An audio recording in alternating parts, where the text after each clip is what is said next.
Привет, это Илон Маск. В этом дайджесте безумные результаты Tesla за четвертый квартал. Tesla обвинили в поддержке геноцида, а Starlink запрещают в Индии. Начнем с Tesla. Пау-пау-пау. Это звуки, с которыми Tesla объявила о результатах четвертого квартала и всего 2021-го. Несмотря на то, что до миллиона поставок компания все-таки не дотянула, в отчете все равно рекорд на рекорде и рекордом погоняет. Выводим результаты на экран, чтобы не проговаривать все эти сложные числительные, и, конечно, поздравляем Tesla. Инвесторы, увидев такие результаты, в первый же торговый день увеличили оценку Tesla на $100 миллиардов.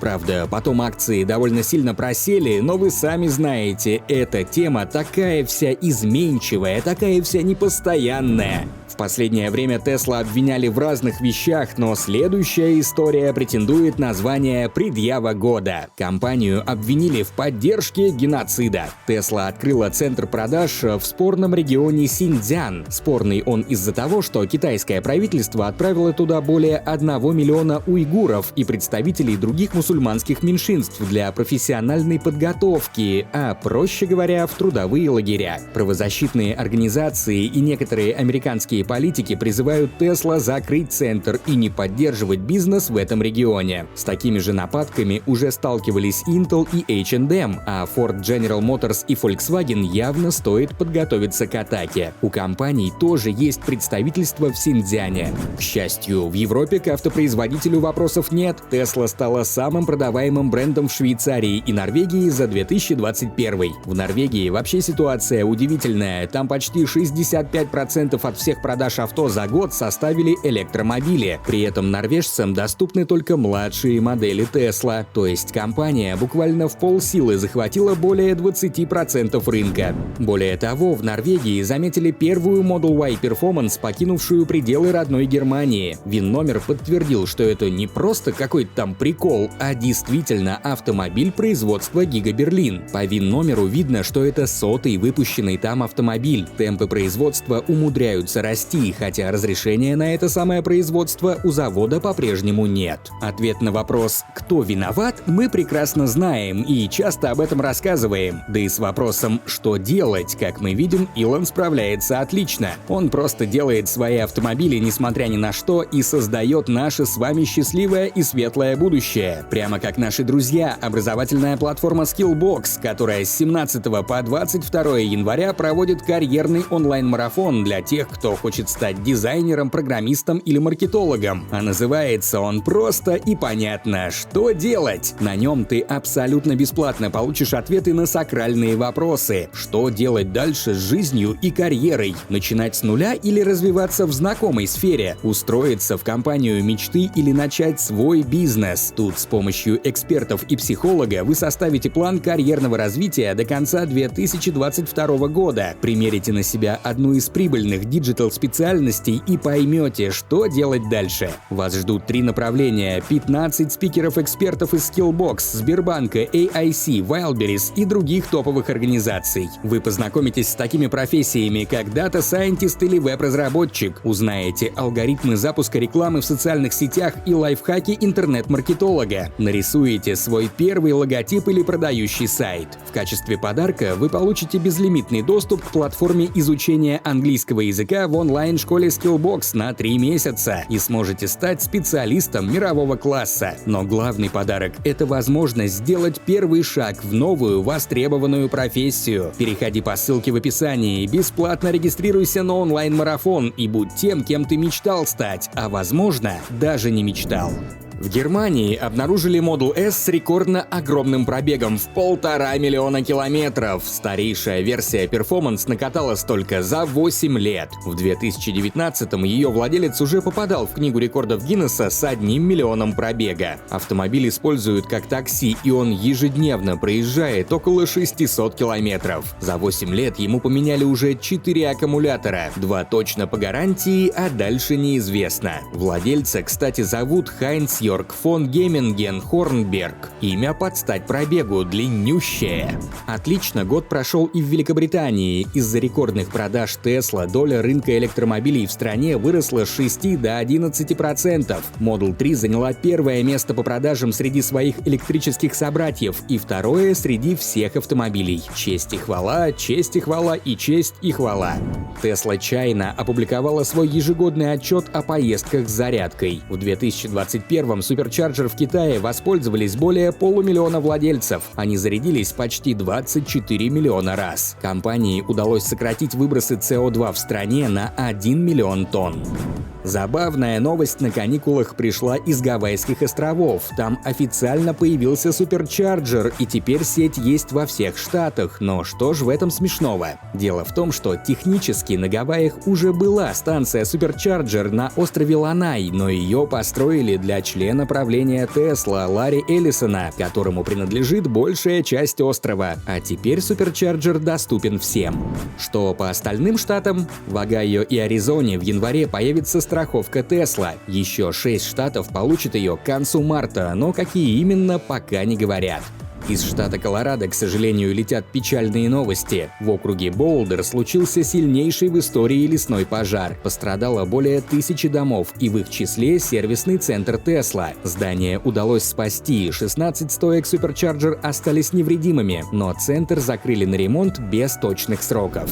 А вот у повышения цены на пакет FSD до $12 тысяч срок есть. 17 января старая цена превратится в тыкву. А пока купить пакет еще можно за $10 тысяч, но даже эта цена подвергалась критике, ведь полного автопилота, несмотря на название пакета, все еще нет. Более того, у большинства водителей нет доступа к бета-версии FSD из-за рейтинга безопасности, что тоже восторга не добавляет. Обновление 10.9 появится на следующей неделе, а еще одно, более крупное обновление должно выйти в феврале.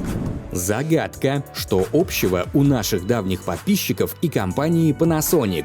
И те, и другие на зубок знают формулу успеха Tesla – вертикальная интеграция и замкнутый цикл производства. Panasonic объявила, что закупит медную фольгу из переработанных материалов у Redwood Materials. Фольга пойдет на аноды для производства аккумуляторных батарей на Giga Nevada. Производственный Ouroboros кусает себя за хвост, а мы и не против.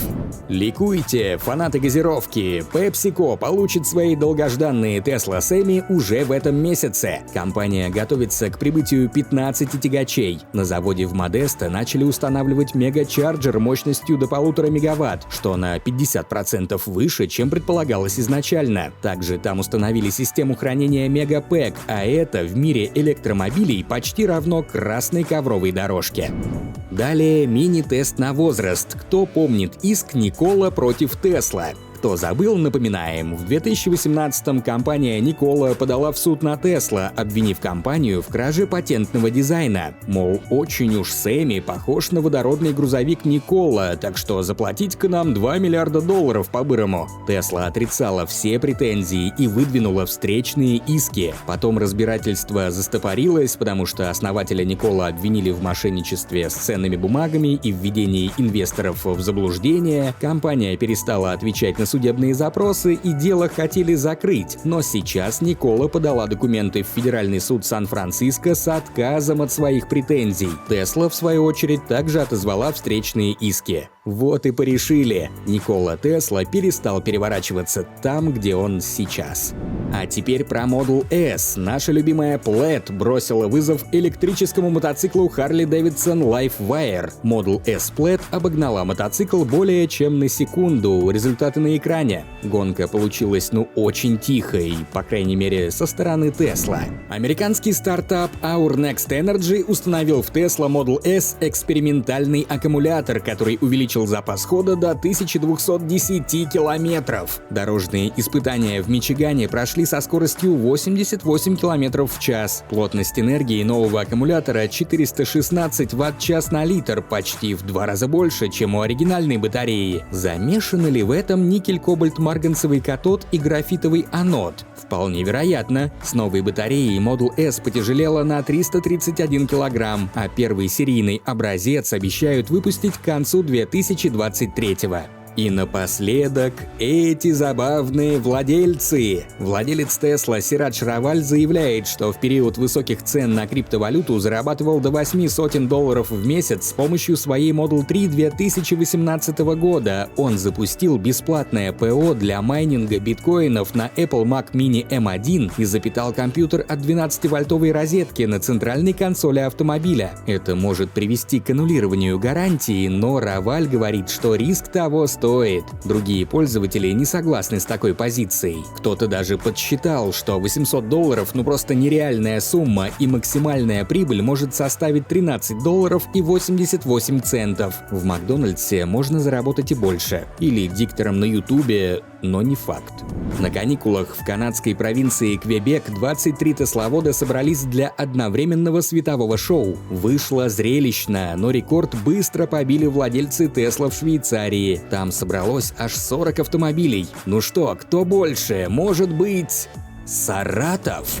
Переходим к Tesla Energy.